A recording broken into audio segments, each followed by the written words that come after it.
let's talk about the unfolding chaos that has taken over social media involving Sexy Red, her baby daddy, and a tangled web of health-related accusations, internet beef, and viral speculation. If you've been on TikTok, Twitter, or anywhere online in the past few weeks, you've probably heard the whispers or full-blown rants about Sexy Red allegedly passing around a serious STD in the industry. Now, the story is complex, the drama is thick, and the internet has once again turned into a courtroom of public opinion. So buckle up, because we're diving deep into this scandal, breaking down everything from the leaked phone calls to test results, influencer drama, and what it all might mean. Things kicked off when Sexy Red's baby daddy leaked a phone call that had social media in shock. The call was emotional, raw, and filled with accusations. In the audio, you can hear him pressing her repeatedly. Do your people know what's going on with you? Do you tell them you're burning, or do you lie to them like you did me? He accuses her of knowingly carrying an infection and failing to tell him before they got intimate. This kind of accusation isn't just a typical messy breakup fight. It's serious. What makes it even more unsettling is the emotional tone of the call. You can tell he feels betrayed, angry, and hurt. Sexy Red, on the other hand, doesn't deny the claims directly. Instead, she flips the narrative, pointing to things she found on his phone and calling out his own behavior. It was a deflection tactic, and while that might work in some arguments, in this case, it just made things worse. People started asking, why didn't she deny it outright? That silence spoke volumes to some listeners. Shortly after the call leaked, her baby daddy took to Instagram with a cryptic but damning post. Your favorite rapper says she is lit up, so now everybody else is catching it too. You gotta be built differently for that north side love, and clearly I am the weak.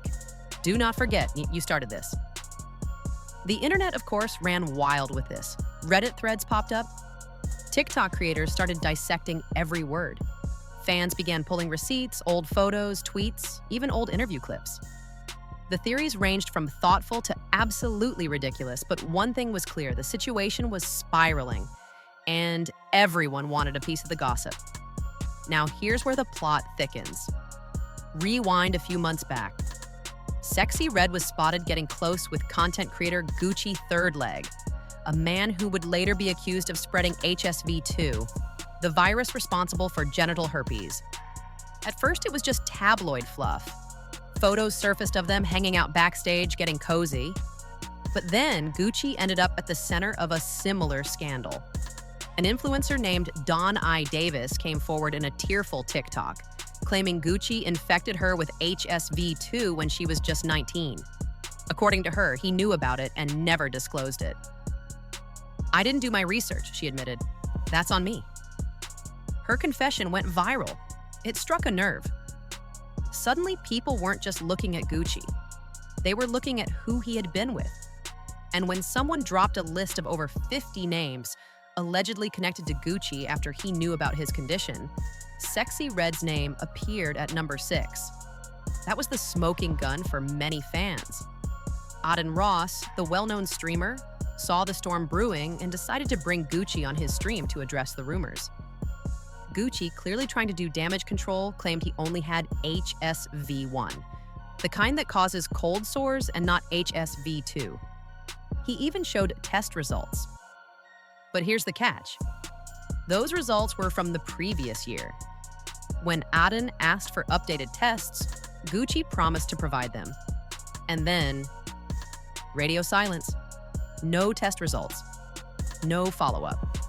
He vanished off social media, which only fueled speculation that the results weren't what he wanted the public to see.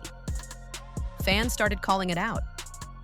If he was clean, why not show the receipts? One user wrote. Another tweeted, disappearing after promising test results? Guilty behavior 101. While Gucci was dodging the internet, Sexy Red continued posting as if nothing was wrong. But the damage was already done. Photos resurfaced of her with Gucci, and fans started connecting her to the wider web of people who had either worked with or had relationships with Gucci during that period. When Charleston White, a controversial figure himself, chimed in saying Sexy Red had had it, and accused her of recklessly spreading an infection, things escalated further. He quoted one of her lyrics. "Sexy Red say she liked it raw. Let the word get out, ain't nothing but bucket." And just like that, Sexy Red became the internet's villain of the week.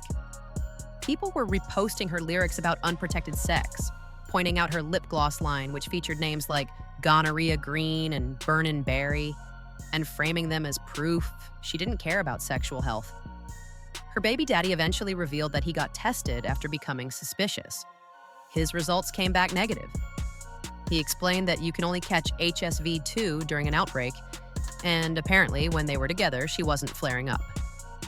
"She wasn't flaring when I hit her," he said. "That's why I didn't get it." That detail changed the tone for a lot of people. It suggested that even if she was carrying something, she may not have actively infected anyone at that point. But that wasn't enough to quiet the controversy. Instead, it raised more questions. Did she know her status? Was she upfront about it? And if not, is she to blame even if transmission didn't occur? This scandal has truly divided the internet. Some people believe the baby daddy pointing to the phone call and his emotional reaction as evidence of betrayal. They argue that if he made it all up, he wouldn't be going to these lengths, especially posting on social media and opening himself up to ridicule.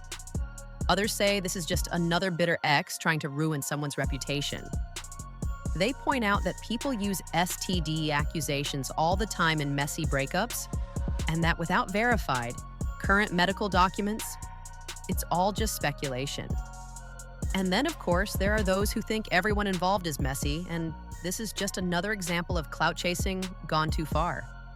From a career standpoint, this kind of scandal is hard to shake off. Even if she did nothing wrong, the allegations alone can stick in people's minds.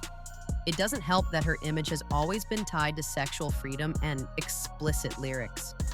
In a way, it becomes easier for people to believe the worst. However, it's also possible she could turn this around. Addressing it head-on with transparency and maybe even using the moment to advocate for sexual health awareness could shift the narrative.